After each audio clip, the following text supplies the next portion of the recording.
दूसरों की बुराई करना तो उसकी फितरत है। रंग बदलना तो गिरगिट की फितरत होती है। चाय कॉफी पीना तो सबकी फितरत होती है। बढ़ा चढ़ाकर बात करना तो उसकी फितरत है। गाइस, इस प्रकार के सेंटेंसेस को हम हमारे डे टू डे लाइफ में कभी ना कभी यूज करते हैं।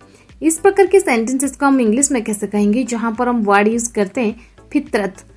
चलिए सबसे पहले इसकी इंग्लिश जान लेते हैं। फितरत, इसे हम इस प्रकार भी कहते हैं आदत या फिर प्रवृत्ति। इन तीनों का मतलब एक ही होता है, बट कहने का फर्क होता है। इसके लिए हम इंग्लिश में फ्रेजेस करते हैं टेंड टू। चलिए इसका कंप्लीट स्ट्रक्चर देख लेते हैं। स्ट्रक्चर में पहले आपको यूज कर देनी है सब्जेक्ट, इसके बाद टेंड टू या फिर टेंड्स टू, इसके बाद आपको यूज कर देनी है वर्ब की फर्स्ट फॉर्म और लास्ट में ऑब्जेक्ट या फिर अदर वर्ड्स। मैं आपको और एक चीज क्लियर कर दूं, टेंड्स टू आप यूज करेंगे ही सी इट नेम के पास और टेंड टू आप यूज करेंगे बाकी पर्सन के पास। चलिए कुछ एग्जांपल्स लेते हैं ताकि आपको ये स्ट्रक्चर और भी अच्छे से क्लियर हो जाए। दूसरों की बुराई करना तो उसकी फितरत है। He tends to speak ill of others. He tends to speak ill of others. Or you can say he tends to bad mouth others. He tends to bad mouth others. बढ़ा चढ़ाकर बात करना तो उसकी फितरत है। She tends to exaggerate. She tends to exaggerate. चाय coffee पीना तो सबकी फितरत होती है। Everybody tends to take tea and coffee. Everybody tends to take tea and coffee. रंग बदलना तो गिरगिट की फितरत होती है।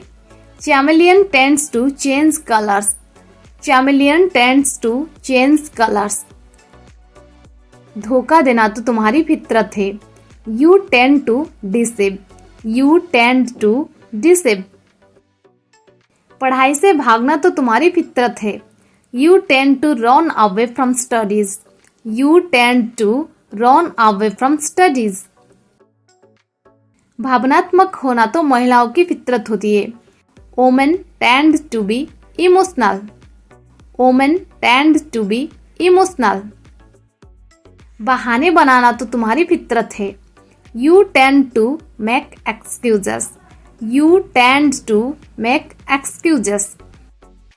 बढ़ा चढ़ाकर बात करना तो उसकी फितरत है। She tends to exaggerate. She tends to exaggerate. गलतियां करना तो इंसान की फितरत है। Man tends to make mistakes. Man tends to make mistakes. झूठ बोलना तो उसकी फितरत है। He tends to lie. He tends to lie.